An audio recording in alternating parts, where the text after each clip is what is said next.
Yun naman mga madam, ini siya nga klase sang tudlo ako po. Natamaan lang ini siya sang lukit. Basta gani ang ako po nga wala na halungan ginalukitan todo. Amo ni ang sitwasyon. Magubagid na siya.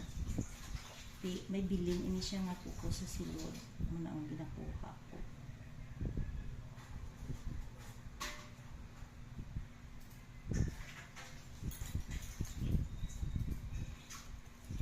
Naglubong ini siya sa kilid.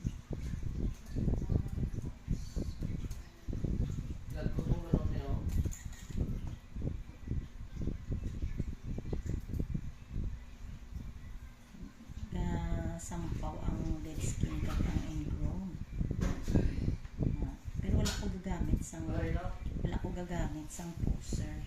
Amo nang ginagamit ko. Stick.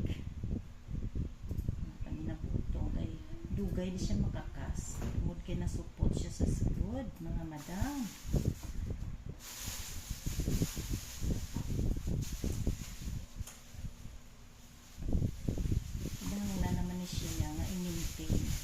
Ang advice ko sa akong ng mga client nga i-maintain ko sila every 2 weeks para makuha ko ang mga kilid.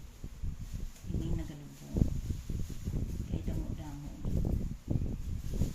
Kaya kung makuha ni siya ang mga kilid, matubo na ni siya ang kuko. Matadlong na siya tubo. Kaya amo siya ang nagabara, amo siya nagahawid sa tubo, sa kuko. Kagabutang ako sa bulong after ko mag-feeding.